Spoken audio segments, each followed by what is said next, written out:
സ്ഥാനാർത്ഥിക്കൊപ്പം ഇന്ന് ആലത്തൂർ മണ്ഡലത്തിലാണ്. സിറ്റിംഗ് എംപിയും UDF സ്ഥാനാർത്ഥിയുമായ രമ്യ ഹരിദാസാണ് നമ്മോടൊപ്പമുള്ളത്. നമസ്കാരം. നമസ്കാരം. എന്തായാലും പ്രചാരണം ശക്തമായി തന്നെ മുന്നോട്ട് പോകുന്നു. ആദ്യഘട്ടം പൊതുവെ വോട്ടർമാരുടെ പ്രതികരണം എങ്ങനെയാണ്?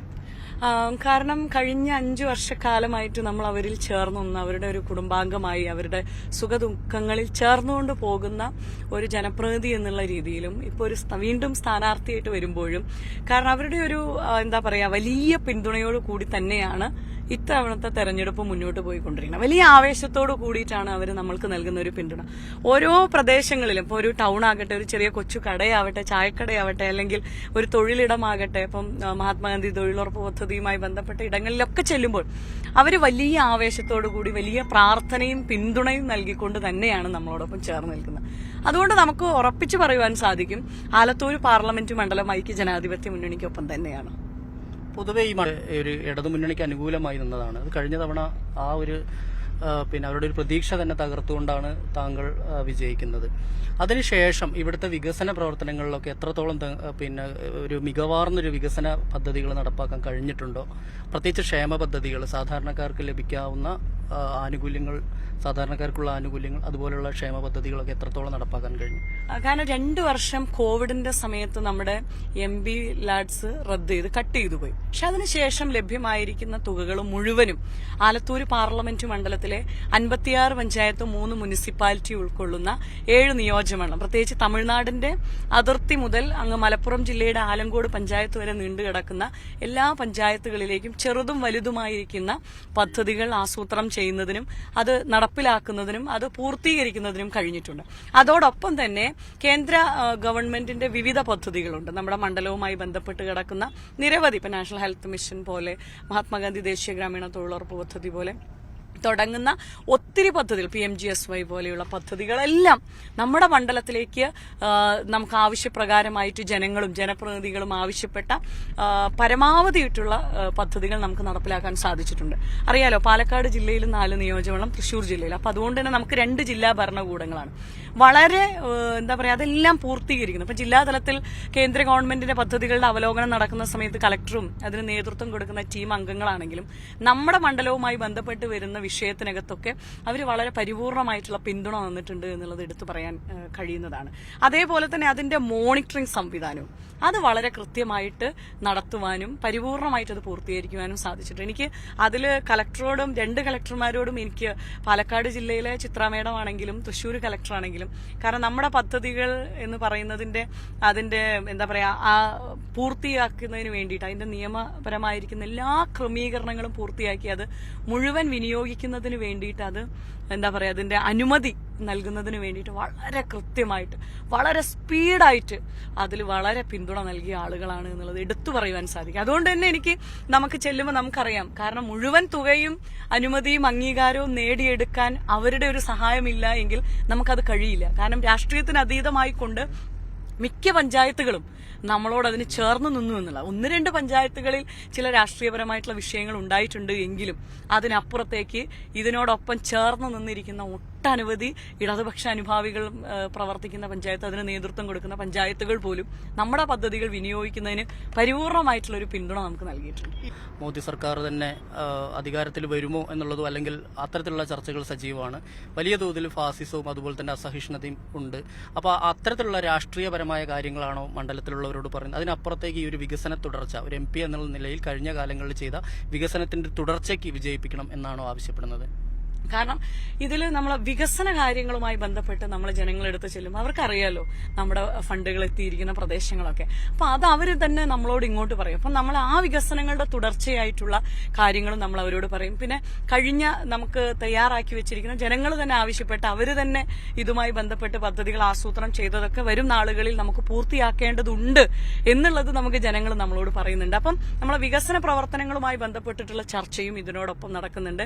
അതേപോലെ തന്നെ ജനങ്ങളുടെ ജനങ്ങളുടെ അടുത്തെത്തുമ്പോൾ അവർ പറയുന്ന ഒരു കാര്യമുണ്ട്, നമുക്ക് ഇത്തവണ ജയിക്കേണ്ടത് ഈ രാജ്യത്തിന്റെ മതേതരത്വം കാത്തു സൂക്ഷിക്കുന്നതിനാണ്. ഇപ്പൊ നമ്മൾ 1-2 ഇഫ്താറുകളിലൊക്കെ ചെല്ലുന്ന സമയത്ത് നോമ്പ് തുറയിൽ പങ്കെടുക്കുമ്പോൾ പല ആളുകളും നമ്മുടെ കൈപിടിച്ച് പറയുന്നുണ്ട്, രാഹുൽ ഗാന്ധി വന്നാലേ നമ്മുടെ ആ പഴയ മതേതരത്വവും ആ സൗഹൃദവും ആ സ്നേഹവും ഒക്കെ ഊട്ടിയുറപ്പിക്കുവാൻ കഴിയുകയുള്ളൂ.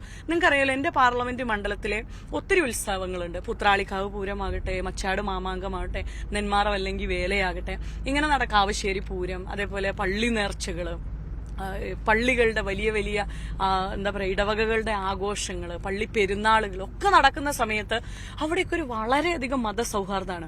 പള്ളി നേർച്ച നടക്കുമ്പോൾ അവിടെ വെള്ളം കൊടുക്കാനും അവിടെ ഭക്ഷണം വിളമ്പി കൊടുക്കുവാനും ആ നേർച്ചയിൽ ഭാഗമായിട്ട് 5000 പേർക്കും 6000 പേർക്കുമൊക്കെ ഭക്ഷണം വെച്ചു കൊടുക്കുന്നതിലൊക്കെ എല്ലാ വിശ്വാസികളും ഉണ്ട്. അതിന് അങ്ങനെ പോകുന്ന ഒരു സ്ഥലമാണ്. ഇപ്പൊ വേലയാണെങ്കിലും നടത്തുമ്പോൾ ത്രാളിക്കാവ് പൂരം നടക്കുന്ന സ്ഥലങ്ങളിലൊക്കെ അങ്ങനെ ഒരുമിച്ച് നിന്നിട്ടാണ് ആ ഉത്സവം നടത്തുന്നത്. അപ്പൊ ആ ഉത്സവം നമ്മൾ എന്ത് ചെയ്യും, ഈ തുടർന്നു പോകുന്ന സമയങ്ങളിൽ അതിന് നേതൃത്വം കൊടുക്കുവാൻ രാഹുൽ ഗാന്ധിക്കും അതേപോലെ തന്നെ കോൺഗ്രസിനും ഇന്ത്യ മുന്നണിക്കുമാണ് കഴിയുന്നത് എന്ന് കൃത്യമായിട്ട് ജനങ്ങൾക്കറിയാം. അതുപോലെ തന്നെ ഇപ്പോൾ ഈ പ്രത്യേകിച്ച് BJP വലിയ ഫണ്ട് ബാങ്ക് അക്കൗണ്ടുകളൊക്കെ കോൺഗ്രസിന്റെ അക്കൗണ്ടുകളൊക്കെ ഫ്രീസ് ചെയ്യുന്നു. അതുപോലെ തന്നെ വലിയൊരു പ്രതിസന്ധി കോൺഗ്രസിന് ഈ തെരഞ്ഞെടുപ്പിൽ ഫണ്ടിന്റെ കാര്യത്തിലുണ്ട്. നമുക്കറിയാവുന്നതാണ്, കേരളത്തിലെ മാത്രമുള്ള പ്രശ്നമല്ല, രാജ്യം ഒട്ടാകെ ഉള്ളതാണ്. പക്ഷേ ഇവിടെ ഇപ്പോൾ കേരളത്തിലാണെങ്കിൽ LDF ഭരിക്കുന്നു, അവർക്കും ഫണ്ടിന് വലിയ ബുദ്ധിമുട്ടില്ല, BJPക്കും ഫണ്ടിന് വലിയ ബുദ്ധിമുട്ടില്ല. ഈ ഒരു പ്രതിസന്ധിയെ എങ്ങനെ മറികടക്കാൻ കഴിയുന്നുണ്ട്? നിങ്ങൾക്കറിയാം, ഇന്ത്യ മുന്നണിയെ സംബന്ധിച്ചിടത്തോളം അതിന്റെ ഒരു വലിയ ഒരു ഏകോപനത്തിലേക്ക് പോകുന്ന സമയത്തിൽ അസ്വസ്ഥരായിരിക്കുന്ന ഒരു കൂട്ടം ആളുകൾ ഇപ്പൊ കഴിഞ്ഞ ദിവസങ്ങളിൽ പോലും ഒരു മുഖ്യമന്ത്രിയെയൊക്കെ ഈ രീതിയിൽ ആക്രമിക്കണമെങ്കിൽ അല്ലെങ്കിൽ അത്തരം നടപടികളുമായിട്ട് പോകണമെങ്കിൽ അവരെത്രത്തോളം അസ്വസ്ഥരായിരിക്കും. ഇന്ത്യ മുന്നണി അധികാരത്തിലെത്തും, മതേതരത്വത്തിന് കാവൽക്കാരാകാൻ ഇന്ത്യ മുന്നണി പോകുന്നു എന്ന് അറിഞ്ഞുകൊണ്ട് എടുക്കുന്ന നടപടികളാണ് ഈ കഴിഞ്ഞ രാത്രിയിലൊക്കെ ഉണ്ടായിരിക്കുന്ന സംഭവം. കേജ്രിവാളിന്റെ വിഷയം ഉൾപ്പെടെ വന്നിരിക്കുന്നത്. അതുകൂടാതെ തന്നെ കോൺഗ്രസിനെ സപ്പോർട്ട് ചെയ്യുന്ന അല്ലെങ്കിൽ കോൺഗ്രസുമായി ചേർന്ന് നിൽക്കുന്ന മുൻകാലങ്ങളിലെ MLA-മാര് അല്ലെങ്കിൽ MP-മാര് അല്ലെങ്കിൽ അങ്ങനെ നിൽക്കുന്ന അല്ലെങ്കിൽ പൊതുവായിട്ട് നിൽക്കുന്ന ആളുകളെ ഒക്കെ ഭീഷണിപ്പെടുത്തിയും അല്ലെങ്കിൽ അവരെ ബുദ്ധിമുട്ടിച്ചും ഒക്കെ ചെയ്യുന്ന ഒത്തിരി സാഹചര്യങ്ങൾ നമ്മൾ കഴിഞ്ഞ ദിവസം കണ്ടു. അതെല്ലാം വലിയൊരു പ്രതിസന്ധി. പക്ഷെ ഞാൻ ആലത്തൂർ പാർലമെന്റ് മണ്ഡലത്തിൽ ഏറ്റവും സാധാരണക്കാരായിരിക്കുന്ന താഴെ തട്ടിൽ പ്രവർത്തിക്കുന്ന ബൂത്ത് പ്രസിഡന്റ് ആകട്ടെ, വാർഡ് കമ്മിറ്റി പ്രസിഡന്റ് ആകട്ടെ, ബൂത്ത് ലെവൽ ഏജന്റായിട്ട് പ്രവർത്തിക്കുന്നവരാകട്ടെ, പാർട്ടിയുടെ ഭാരവാഹികൾ, മണ്ഡലം, ബ്ലോക്ക്, ജില്ലാ ഭാരവാഹികളെല്ലാം ഇപ്പൊ അവരുടെ എന്താ പറയുക, ഇപ്പൊ കലാകാരന്മാര് നമ്മുടെ പാർട്ടിയുമായി ബന്ധപ്പെട്ടവർ അവർ ചുമരെഴുത്തിയിട്ടും അവർ തന്നെ പോസ്റ്റർ ഒട്ടിച്ചിട്ടും ഒക്കെ ഒരു പ്രവർത്തനം നടത്തുന്ന രീതിയിലാണ് നമ്മുടെ മണ്ഡലങ്ങളിൽ പോകുന്നത്. മുന്നോട്ട് പോകുമ്പോൾ ഈ രാജ്യത്തിന്റെ മതേതരത്വം കാത്തു സൂക്ഷിക്കുവാൻ നേതൃത്വം കൊടുക്കുന്ന രാഹുൽ ഗാന്ധിയോടൊപ്പം കോൺഗ്രസിനോടൊപ്പം ചേർന്ന് നിർത്തുന്നതിന് വേണ്ടി ഞങ്ങൾ ഏത് രീതിയിലും പ്രവർത്തനത്തിന് നേതൃത്വം കൊടുക്കുക എന്ന് പറയുന്ന രീതിയിൽ സാധാരണക്കാരൻ ചേർന്ന് നിൽക്കുക. പൊതുവെ നിൽക്കുന്ന ആളുകൾ, കാരണം അവർക്ക് ഒരു രാഷ്ട്രീയമില്ലെങ്കിൽ പോലും അവർ പോലും പറയുകയാണ് നമ്മളുടെ അടുത്ത്, ഇന്ന സ്ഥലങ്ങളിൽ നമ്മൾ ഒന്നുകൂടി വീണ്ടും എത്തിച്ചേരേണ്ടതുണ്ട്, ഇന്ന സ്ഥലങ്ങളിൽ ഇത്തരം പ്രധാനപ്പെട്ട വ്യക്തികളെ നമ്മൾ ഒന്നുകൂടി കാണേണ്ടതുണ്ട് എന്ന് പൊതുജനങ്ങൾ തന്നെ പറയാണ്. കാരണം അതിന്റെ ആവശ്യം എന്താണ്? അവർക്കും ആ തിരിച്ചറിവാണ്. കാരണം ഈ രാജ്യത്തിന്റെ ഒരു മതേതരത്വം, ഇന്ന് നമ്മൾ വിശ്വസിക്കുന്നു, ഇന്ന് നമുക്ക് ഇഷ്ടമുള്ള വസ്ത്രം ധരിക്കാം, എനിക്ക് എങ്ങനെ ജീവിക്കണം അത് ഞാനാണ് തീരുമാനിക്കുന്നത്. അപ്പൊ ആ എന്റെ സ്വാതന്ത്ര്യത്തിൽ ആരെങ്കിലും നാളെ കത്തിവെച്ചാൽ എനിക്ക് ഭയമാണ്. കാരണം അത് ഓരോ ആളുകളും ചിന്തിക്കുകയാണ്. നമ്മുടെ വിശ്വാസം, നമ്മുടെ ജീവിത രീതി, അതെല്ലാം നമ്മൾ തീരുമാനിക്കുന്ന ആ സ്വാതന്ത്ര്യത്തോടു കൂടി ജീവിക്കുവാൻ കഴിയും. ജയിച്ചത് ഇത്തവണ വലിയ വിജയപ്രതീക്ഷ ഉണ്ടല്ലോ, അപ്പോൾ ഭൂരിപക്ഷം എങ്ങനെയാണ് പ്രതീക്ഷിക്കുന്നത്?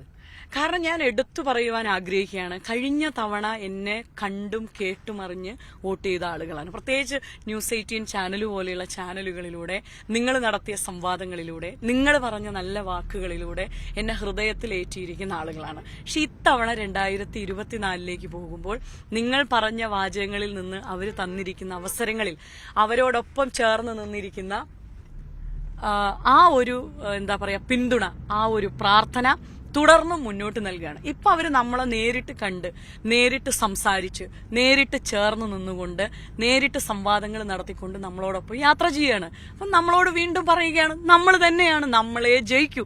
അത് കോൺഗ്രസിനൊപ്പം എല്ലാ ആളുകളും ആ തീരുമാനമെടുത്തു. ഏറ്റവും വലിയ ഭൂരിപക്ഷത്തിലേക്ക് തന്നെ ആലത്തൂർ പാർലമെന്റ് മണ്ഡലംകാർ ഇന്ത്യയുടെ പാർലമെന്റിലേക്ക് രാഹുൽ ഗാന്ധിയോടൊപ്പം ഇന്ത്യ മുന്നണിക്കൊപ്പം ചേരുവാൻ ഐക്യജനാധിപത്യ മുന്നണിയോടൊപ്പം ചേർന്ന് നിൽക്കും. ഓക്കെ, എന്തായാലും ഈ തിരക്കുകൾക്കിടയിൽ ന്യൂസ് 8 വേണ്ടി അല്പസമയം ചെലവഴിച്ചതിന് നന്ദി. Thank you.